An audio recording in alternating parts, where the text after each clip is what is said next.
বিসমিল্লাহ, আল্লাহর উপর ভরসা করে বাড়ি থেকে রওনা হলাম।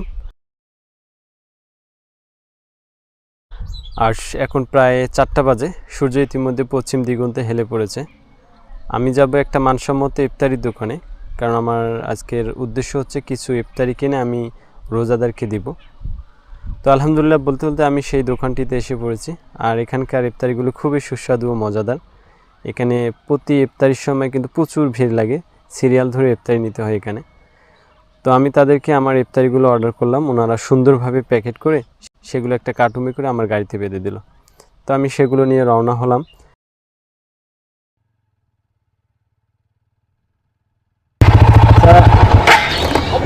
এদিকে আসেন, রোজা আছেন না? হ্যাঁ, দোয়া রাখি। হ্যাঁ ঠিক আছে।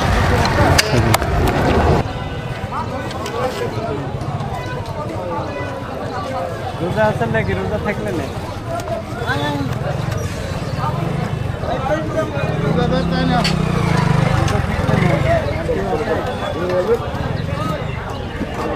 কিন্তু সময় অনেক পেরিয়ে গেছে, কারণ ইফতারির দোকানটিতে আমার লেট হয়েছে।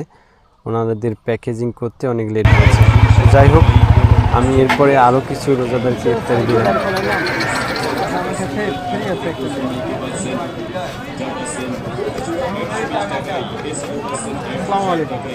রোজা আছেন নাকি?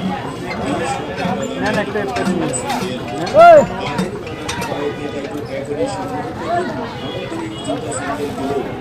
দেখতে সুন্দর এবং আকর্ষণীয় মডেলের রোজা কেক বেশি দিন দোয়া রেখে না।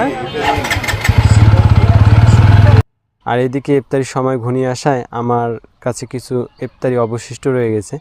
মাঝপথে কিছু মাদ্রাসা ছোট ছোট রোজাদার ভাইদের সঙ্গে দেখা। তো বাকি যেটুকু ইফতারি ছিল আমি সবগুলি তাদেরকে দিয়ে দিলাম, কারণ এখন আর সময় নেই। আমি বাড়িতে গিয়ে ইফতারি করব যেহেতু, যার ফলে এই ইফতারিগুলো আমার এখন মানুষকে দিতে গেলে আর অনেক সময় লাগবে।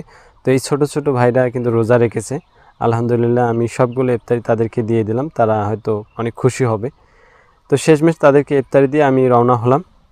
আর আজকের ইফতারিটুকু এতটুকুই ছিল, কারণ আমার সাধ্যে যতটুকু কুলাইছে আমি আরও বেশি করে ইফতারি দিতে পারি মানুষকে, বা মানুষের পাশে দাঁড়াতে পারি।